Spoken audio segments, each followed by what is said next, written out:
Oh, alright, SlimmBob here. Time for another review. This time, a game. And a game that I've delayed. Well, I've not, alright, to be fair, I filmed this a long time ago, but whenever I tried to upload the video, there were an error. So I deleted the video and I've got the original file, tried to render it loads of times, still an error. So, yeah, I thought I'd wait to review this. It's called Premonition, this.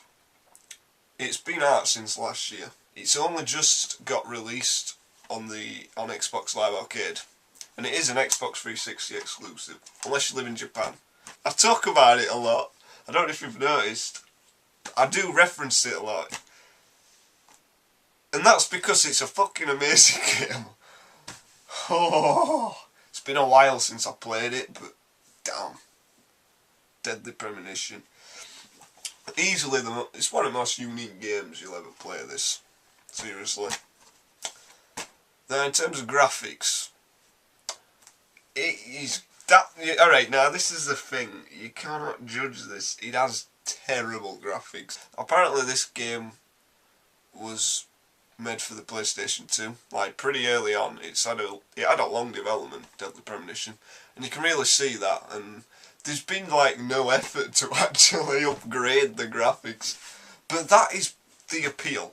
This game is a B-movie. It's a fucking B-movie. You can tell it's really cheap. Even the price, you know, when it first came out, 20 quid.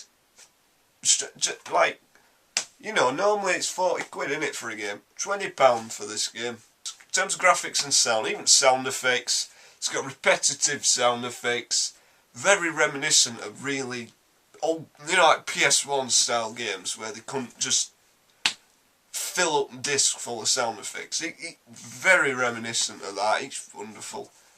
Like, even, you know, graphics, all animations and everything. It's just so classic, and oh, it's just so laughably bad. There's bits where it's just so bad, and then there's the odd bits that are really good, like the final boss. That actually looked good, I've got to admit. The transformation, all that looked really good.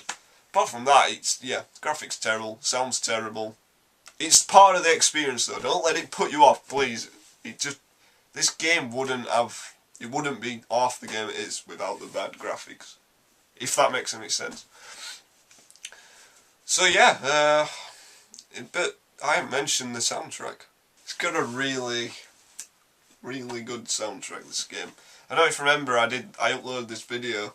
It were basically when we bought my daddy's toy helicopter for his birthday, and I showed like the first flight, and the music that plays at the end, you know, like for that second half of the video, that was from this game, like one of the tunes from this game.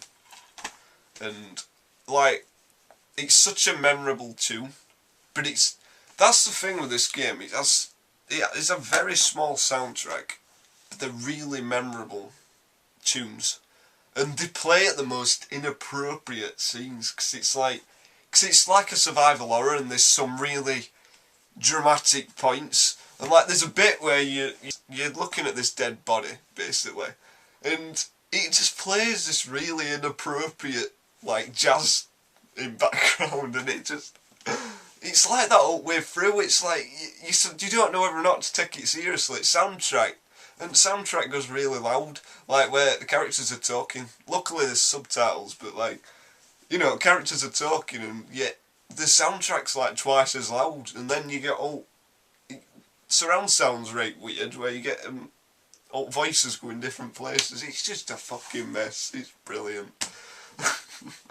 But yeah, I don't know.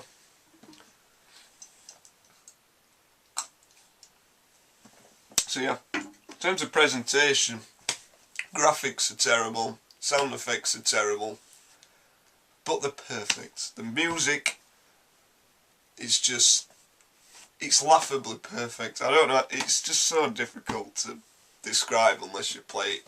You'll only get it unless you play it. It's a fucking B-movie, that's all there is to it.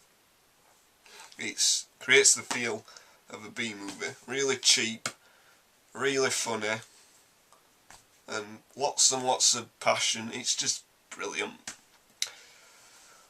But yeah, so what's story about? Story basically, it's about you play this FBI agent, Agent Francis York Morgan, and he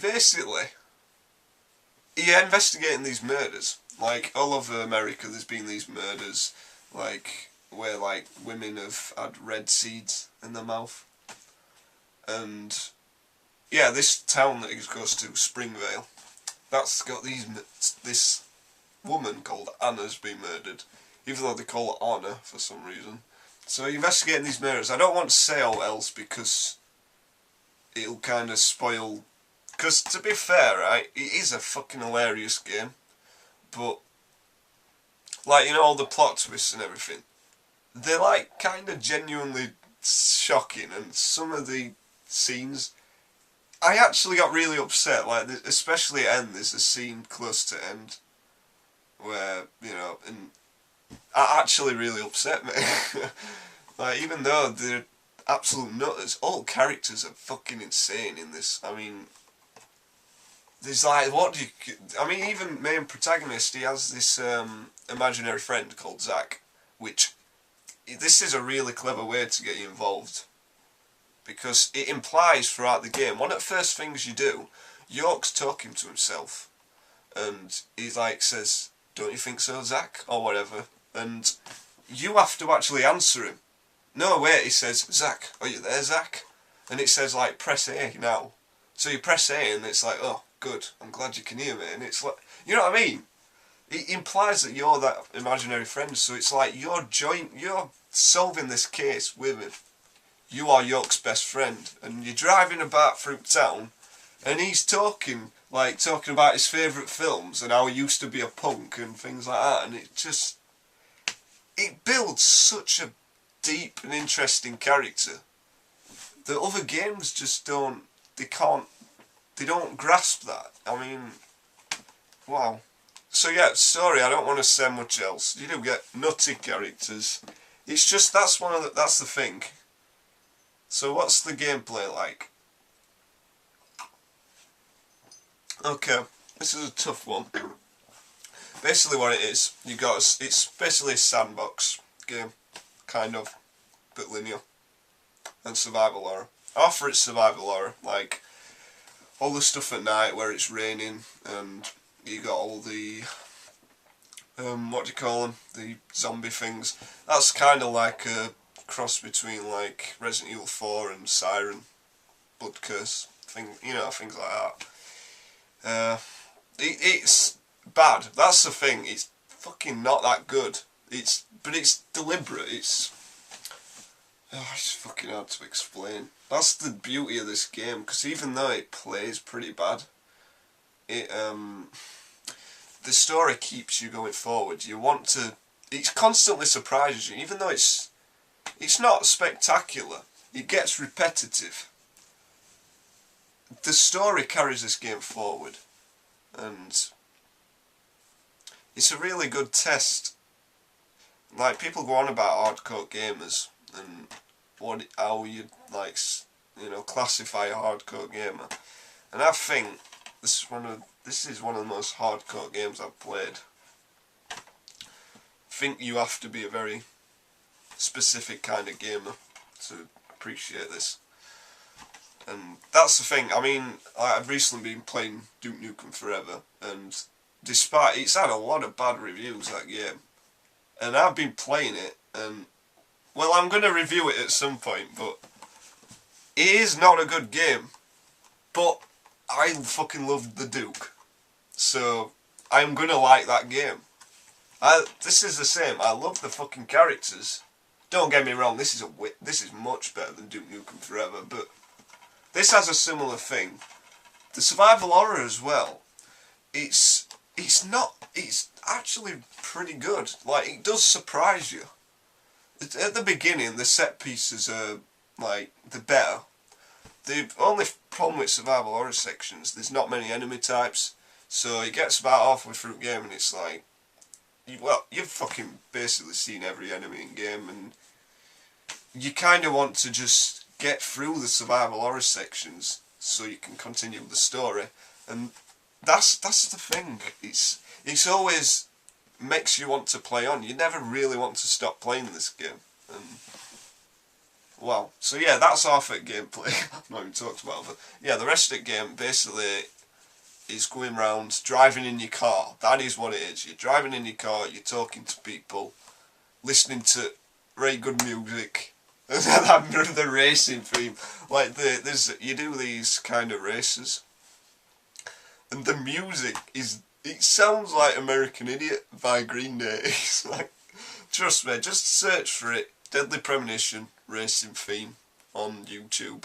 It's fucking American Idiot by Green Day.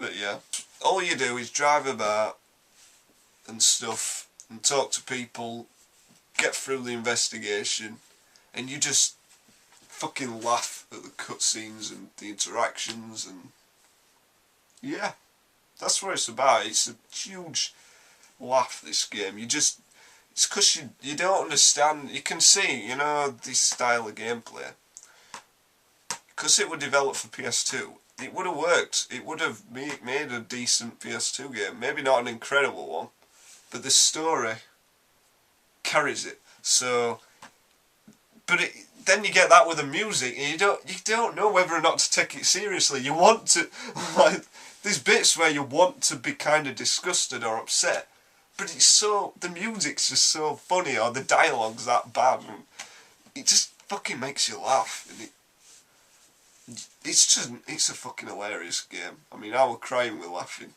through a lot of it. It was just, and I've never known anything and a game bring that kind of reaction before. The only thing I can fucking compare it to is The Room. The film The Room. That's the only thing I can compare it to. Like that film The Room. It's a fucking masterpiece. It really is. It's like, it's so bad that it's mesmerisingly bad. I mean, Tommy Wiseau's performance, he should have got an award or something. Seriously, it was unbelievable. But this has a very similar appeal, Deadly Premonition. So the gameplay, play it, you'll see. If you can't get on with the gameplay, you have to get a chance, give it a couple of hours. That's all I say. If you get it, you can't play it on a night where or play it on a day where you've got stuff to do. Make sure you save a bit of time and just give it a couple of hours and you'll fucking fall in love. If you don't like me, you'll fall in love with it after a couple of hours. So yeah, in terms of longevity, alright, I've played it. Alright, I've got to be honest, it doesn't have very long longevity. The actual took me about 20 hours to complete. Now, I didn't do a lot. There's a hell of a lot of side missions and things, and there's a lot more extra cases you can do for community and things. I've heard people play it for 40 hours on one playthrough. I did 20 hours because I just did the story, but if you want to do everything, then 40 hours apparently. Don't quote me on that, I might be wrong. But that's 20 hours minimum for a single player on a game. And you're going to be paying, 20 quid max for this game. That's £1 an hour. That is damn good value, as far as I'm concerned. You probably won't get much replay value after, because once you've seen it all, kind of the novelty might wear off. It did, second time playing, I got, about halfway through the game, I kind of got distracted by other things. So, yeah, I think for the price tag, that's the thing. It's a damn cheap game. It's well worth it for the price tag. Compare it to a lot of games these days. They're like, you got 4-hour campaign, well, 4 or 5 hour campaigns. It's much better value. So look at it like that, people. I don't know what else to say about it. I'm just rambling, to be honest. Oh, it's not. Oh, it's Greenvale. Not Springvale, sorry. It's Greenvale. I got that wrong, didn't I? Yeah. I honestly, I can't recommend this game enough for people who have the fucking balls to try something different. I implore you, please try something different, people. I'm gonna give it. I'm gonna put my fucking glass down. I'm gonna give it 8 out of 10. Because mainly, if because it's not for everyone. I can't see, casual gamers won't get it at all. They simply won't understand it. Even though I did main quest, like I'd find myself, I'd get to the area I'd need to be, but I'd find myself driving about just listening to what York has to say. You know, just, he's got a bit best protagonist since Solid Snake. Probably best protagonist since Solid Snake. Yeah, I know that's bold, but I've got to be honest. What a game! Shame I didn't do this sooner. I know my other review were better than this. I got more stuff. See, this is the problem. I ain't played it in a long time. I just thought I need to bring it to your attention at some point before I just never do it. So yeah, please, if you fancy something different, give this game a chance. Yeah, that's not a Jawa, by the way. That's the raincoat killer. Yes, it is. He does look like a Jawa. Yeah. So yeah, give this game a chance. You won't regret it if you're out like me. If you're not, then you will regret it, maybe. We'll see. Let me know what you think. I'm curious to see what people think about this. So yeah, this is SlimmBob. Thanks for watching. I went miles away. That hat's gone. Goodbye.